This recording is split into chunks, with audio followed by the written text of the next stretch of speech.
Let's talk to Jonathan in Alabama. Hi there. Hi, Jonathan. How can we help you today? Hi, Vi. Well, I mean, I'm taking a look at all this and I'm thinking about it. And, you know, I'm getting older. I have younger people in my life. I have a nephew who is a wonderful, kind boy. And I see how the world scares him and how uncertainty scares him.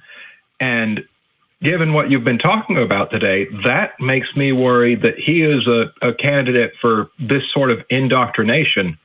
And I'm just wondering, like, there's obviously some basic things that we do to prevent bad ideas from taking form. And, you know, that's having good lines of communication and stuff like that, you know, but how do you inoculate against something this specific, again, that does target younger people? Don't let them join a college frat.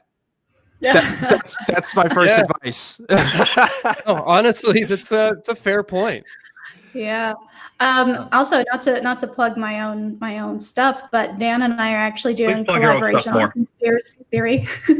We're doing collaboration, Dan and me, on conspiracy theory language and what to look out for when you might be on that first thread, right? And it might be workout tips or something. Like, how can you tell that somebody is using language that might be indicative of a much larger body of conspiracy underneath it? So that's definitely something that's coming looking out for that Trojan horse. Yes. Exactly. How do you define that? I do have some real advice, if you don't mind me going first on this, because you know, when I was younger and kind of looking at even some of this stuff, like I think if you have a good relationship with some of the adults in your life that you trust, like you kind of, you know, I remember like throwing out some ideas to the adults in my life and seeing what they thought about these kinds of things, or maybe using language or things that I picked up. And I think, you know, as an adult figure in his life, I think that's something you should be looking out for. What kind of stuff is he interested in? What's he talking about? And having an engaging dialogue where you're not only just questioning him about it, not in like a instigatory kind of way, but more of just like hey, what are you interested in? What's going on? So that way, when like real crisis happens in their lives, they're not going to turn to the internet for what they need to do, that they can actually have healthy relationships with the people around them to kind of deal with stuff like, hey, heartbreak. That's harsh when you're 16 and movies are really bad about telling us how to actually deal with that. Yeah. He's 9, and the biggest thing he has texted me about is realizing that skating rinks have bad pizza. But, you know, that's actually pretty devastating in my book. But you know, yeah, for sure. You know, like I definitely took the time to listen to him about that, not because I think it's important that all pizza be. Well, I'm not going to say that. I do think it's important that all. It is. It's an important value, and we will hold to that. Yeah. All I'd say. No, but I love that idea, though. Making sure that you are somebody who this person can come to for advice or to just share opinions and not be judgmental and be that open forum to be like, hey, throw whatever you got at me and we'll talk about it. Yeah. And just one more thing, and I'll let the host of this show talk, but it's like, you know, when it came to stuff like sex and like girls and things, I did not have. I love my dad, but my relationship with him was not comfortable enough to where I could remotely even talk about a lot of that stuff. And I probably could have learned a thing or two, you know, if I was open to that. But that relationship goes two ways, and you got to be able to be someone who is available to talk about that. Because I don't think my dad would have been comfortable talking about it with me either. So, and, you know, whatever adult role you play in that person's life, like that would be my take. But yeah. Mm-hmm. Yeah. Well, and I'll just add that I think that as important as it is to be available and all of these pieces, I mean, y'all are really hitting on it, making sure that there's space and all of that, that you can, in addition, address these things directly. You know, at 9, you don't necessarily need to go into like the intricacies of Reddit feminism and all of that. But it is okay to be addressing these things by name, especially when they start to become relevant, when they may be coming up. And even if it feels like they're not hearing it, even if it feels like they're not listening, you know, you don't want to force it. And particularly, you don't want to make it dramatic by, you know, having the sit down talk. But generally, you know, if you're just comfortable slinging these things around, it'll land in a way that's a lot more comfortable if you just bring it up casually from time to time by name when you need to.